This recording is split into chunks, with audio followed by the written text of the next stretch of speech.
Welcome, everybody, to the Nuggets of Gold podcast. Today, I'm here with Aiden. I'm Matt. We're going to be talking about an interesting trade, kind of been brought up the last couple days.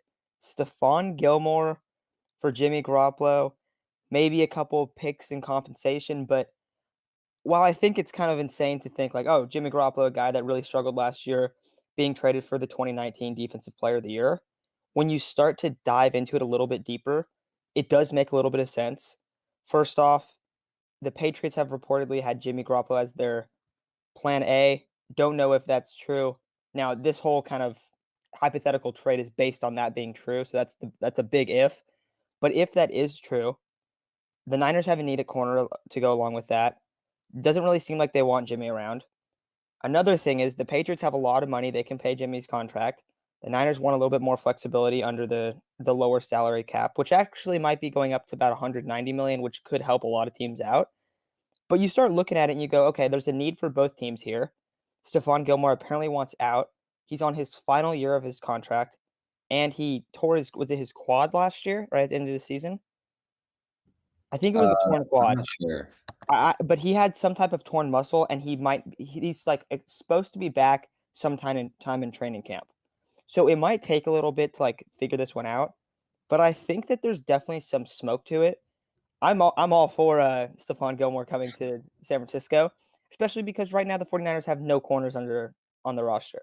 So I like it. We'll get into the details a little bit, but Aiden, what's your just initial reactions to this potential trade?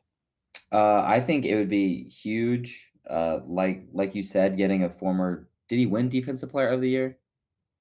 Getting a former Defensive Player of the Year winner is always great, but you almost have to treat it similar to the Trent Williams deal. I mean, we gave up what a third and a fifth for Trent Williams. I think to the Patriots, Jimmy is probably worth a second. Um, because I think that they're looking at the free agent class and they're picking below us in the draft. I think that they see him as their only real viable starter, other than probably like Cam Newton, who didn't play fantastic last year. I think in an off season where he has a full off season, he'll obviously play better. But I think the Patriots want Jimmy, and if we're able to leverage that to get Stephon Gilmore, even if worst case it's only for a year, he's relatively cheap, and it buys us more time to rebuild that DB room. Because like Matt said, we don't have a lot of bodies in there. Yeah, and that's a pretty good body to have. Also, the other thing is Stephon Gilmore isn't like when I was thinking like, oh yeah, Stephon Gilmore trade for him. You brought this straight up to me, and I was like, dude, no way. Like it's not gonna happen. Like you'd have to give up a lot for him. But then you go, okay, wait, he's on his final year of his contract. He has a $15 million cap hit for the Patriots. If he was traded, I believe that would get split between the two teams. So they'd save like $8 million or whatever. But he has no plan. The Patriots have no plans in re-signing him. It seems like that those two teams, those two parties don't really want to be together anymore. Um, Stephon Gilmore, yes, he's been excellent in New England. But like I said, he's 30 years old coming off of a major injury. That does not bode well for cornerbacks. And we've seen that. I mean, we saw the 49ers try to do this with Richard Sherman. Worked out really well. Richard Sherman played fantastic in 2019, and they had a Super Bowl run because of it. I think this is a similar type of mindset to this move where, all right, let's get this aging corner. He might not be the same guy he was. He might diminish in his abilities a little bit. Might be banged up as in his time in San Francisco, but it's still worth it because we've seen him play at a high caliber, and that was only 1 year ago. And so it's really crazy when you think like, how would you trade for this guy that's been so dominant in New England for Jimmy Garoppolo, who really took a big step back last year just because of injuries, and we've seen him out of so many games. But it does make sense. It really does, which is so strange to me. Um, and we see a lot of defensive players making big money on their final year, and they get traded, and it seems like it's nothing. I like that you brought up Trent Williams. What was his a third? No, a Third and a future fifth. third and a current fifth, right? Why is that not Gilmore's sort of value? Now, I would say I think that the one difference is Trent Williams didn't really want to get traded to a few teams. I remember the Vikings made an offer. I think they like offered a second or a future second, and Trent was like, "I'm not going to play for Minnesota, sorry." And he kind of forced his way to San Francisco a little bit. I also saw some Raiders fans basically saying, "Hey, Gruden's trading a second for Gilmore in a heartbeat." But then you brought up what do the Patriots view Jimmy as? Because if they view him as like a second round caliber player, that makes it really interesting. Now, I think that's the big if of this whole discussion. How do the Patriots view Jimmy? Because, and a lot of people, I think a lot of fans just are really down on Jimmy. Oh, he's not worth anything, whatever. I was thinking he's probably around a 3 to a 4. But then you start looking at it a little deeper. A lot of quarterbacks are gone this offseason. And so I don't know. It's starting like the quarterback market is starting to diminish a little bit. And that's one of the other factors in this. We've seen some guys like Derek Carr get mentioned in trades. Maybe that's like the other trade that could happen. And I think that's a better trade for the Patriots if they got Derek Carr instead of Jimmy. But I don't know. I really don't know. Um, I'm interested by it. What do you think the value would be for Stephon Gilmore going to San Francisco? I think realistically, you I would say you could get Jimmy for Gilmore and a late round pick, a fifth, a sixth. I think the Patriots, given that they finished 7-9, what are they picking? 15, 16? Um, they can't move up even as easily as we can. And all 49er fans are very cognizant of the fact that we're going to have to give up probably next year's first and some other high picks to get up into a spot to pick one of those top four quarterbacks. The Patriots are looking at that and they're like, oh no, what are we going to do instead? And all these options that are definitely better than Jimmy, the Staffords, the Dak just got signed, Watson, we don't know what that's going to look like yet. I mean, you're really left with like Fitzpatrick, Cam Newton, and are those guys obvious upgrades? I would say no. I would say Jimmy is in that same tier at the very least, if not a little bit better. So they're kind of looking at that, and I feel like they've kind of boxed themselves into kind of the guy that they really want, which is Jimmy, which gives the 49ers leverage. Maybe they love a guy like Derek Carr, but I haven't heard anything about that.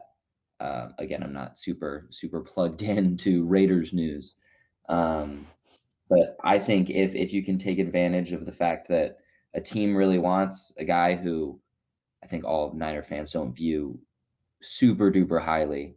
You got a I think few Jimmy stands in the room. Not here, I but you think do have I some. think there's a couple, but I think when you can get a guy who's 2 years removed from a defensive player of the year, 30, sign him to 3 years, sign to that same Carl Lawson deal with more of it guaranteed. I think he takes it coming off an injury. And I mean, again, Gilmore for a lot of his career was a big man guy, and the Patriots ran a lot of man. I think man. I think it's easier to go from man to zone as you age, as we saw with Sherman. Sherman played a lot of that cover three stuff, but he was able to have consistent success when he couldn't move as well, given that the Niners are playing this cover three zone scheme, and the Patriots might be looking, this guy can't play our man scheme anymore, but the Niners are like, he can play our zone scheme. Yeah, and Um, also for the Niners too, like you brought up the like they like to run their press cover 3 mhm. bail, all that stuff. Um, when they do that, they were mixing up a lot more man coverage in that. That was still like what they like fundamentally wanted to do because I mean the reason it works so well is you have a guy up in the receiver's face, you slow him down real quick, you press him, then you bail into the cover 3, and guys like Sherm were able to flourish because they basically just capitalize on quarterback's mistakes, sitting back there waiting. Really smart players, great ball skills. That's something that Stephon Gilmore has. And also, that will allow the 49ers to be able to run more man, even though Gilmore might not be like the same marquee player as he was. And that's something also, I still think Gilmore's a total stud. That's what's the Absolutely. crazy part to me. Like, and so that's why I do think you were saying what, Gilmore at a 5 for Jimmy? Gilmore and a 5 for Jimmy. Yeah. See, I think it's more even like Gilmore for Jimmy and a 3. I think that's the trade. And I don't like, I would do that in a heartbeat if I'm the Niners, by the way. Because one, they get to kind of move on from at quarterback and have some flexibility. I want Kyle to really find his guy because Jimmy's not that guy. And I like Jimmy. I don't dislike Jimmy. I also think it's a good move for Jimmy too. It's not like, all right, Jimmy, we're sending you to Houston. We got Watson. Like it's not like really disrespectful. Now he's in some dysfunctional organization. No, he gets to go back, Bill Belichick, as everyone knows, wanted to keep Jimmy over Tom. That is a real thing. That was something that was absolutely true. Bill called Jimmy after every game. I believe the Patriots won the Super Bowl that year when they traded Jimmy away, and or maybe they lost. Maybe that was when they lost to the Eagles. But basically, they said there was a report that Bill would text Jimmy after every game, like, "Hey man, great win." Like that was his dude. That was the guy that was supposed to replace Brady. A lot of Patriots fans that I was friends with when that happened, they were upset. They wanted him to kind of take the reins of the quarterback room, and they thought that that was going to be the replacement for Brady. So really interesting. We also just saw the Patriots trade for a guy that used to be on their team in Trent Brown. They traded a seventh. No, they traded a fifth, and they got back a seventh in Trent Brown from the Raiders. Um, Another familiar face. Maybe that kind of signals that, hey, we're going to do something, another move like this, a corresponding move that, but this time at quarterback. We're going to try to get our offense better because maybe that's something that Bill believes. Hey, if we don't have the best defensive guys out there, like I'm going to be able to coach around it. We see him just create some weird schemes, do some weird stuff to confuse young quarterbacks. They have Tua in their division. They have Josh Allen in their division. They're going to have Zach Wilson in their division, I think. So they have a lot of young quarterbacks. You can get those guys throwing some picks. You can get wins. And I think that what they're trying to build is just a stronger offense. And Jimmy Garoppolo isn't really built for that 49ers play action offense. I know people like we've seen him in it, so it's hard to say he's not built for it. And we saw him do really good in 2019, but I think he's way better in that Patriot system. He's familiar with Josh McDaniels. I like it for him a lot.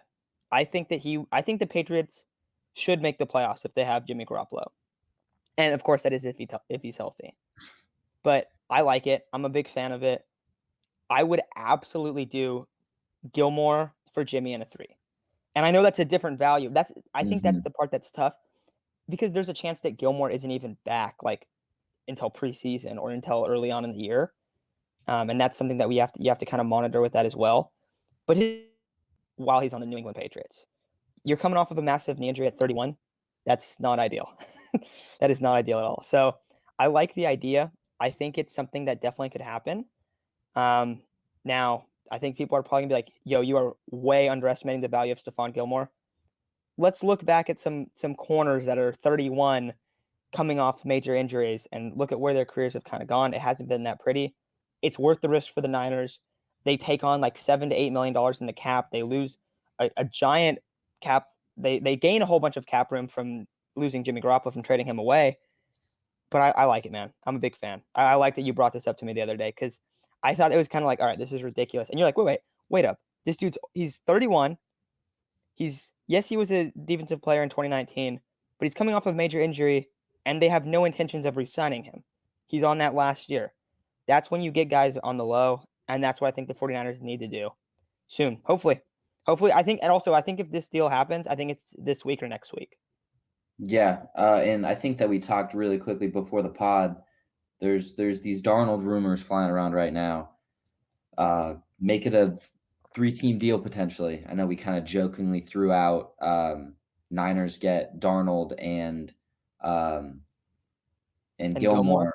Jets get that fifth from the Patriots, and the Patriots get Jimmy. And obviously the Jets are going to need a little bit more compensation. What do But you that's think it would look like? pretty. What do you think the Niners? I think the Niners would probably have to give away a 2 and a 3 I and Jimmy. think I think Darnold is going to have more. I think there's at least 3 or 4 teams who have an interest in Darnold, whether it be the football team. I think the Niners, and there's a couple other quarterback needy teams out there. Steelers. Steelers who will make a call. I could see him. I could see Darnold going for, I mean, even like a second and a late round pick. People forget like he was the number 3 overall pick, what, 2 or 3 years ago? And he's been in a very dysfunctional organization, to say the least. Never had a Um, quarterback coach. Not a real one, at least. yeah, but I don't know. Of course, we're getting whispers that that's a done deal, but Stafford was supposed to be a done deal too. So Yeah. gonna wait and see until that happens. But yeah, that's the basic framework of a 3-team deal if that was to happen. And to kind of harp on yesterday's point, maybe the money that we make by trading Jimmy goes straight to one of Matt and I's favorite guys, Matt's favorite defensive lineman, Carl Lawson. Yeah, And if you didn't check that video out, it was posted on Tuesday, so make sure to check it out. for sure. But Um, I like the Jimmy rumors. I mean, I like Jimmy, but I don't think he's the guy in San Francisco. And if he's not the guy, you got to move on. It's better to move on sooner than later. And I think we're going to see the 49ers do it this offseason. I really feel like this is probably best scenario. You trade him to New England. They probably view him as the higher than any other teams, I really think. And if you can somehow get a defensive player of the year caliber guy back for your quarterback and you save a bunch of money, and then you can go make a corresponding move at quarterback, whether that be Sam Darnold, whether that be trading up in the draft. You could see the Niners roll it back with a younger quarterback, maybe a guy that's a little bit more raw, but then just a stellar defense again. And so that's what I hope they do. We saw that defense carry them in 2019. I want to see that again in 2021. Stephon Gilmore is a fantastic move if that's going to be the case.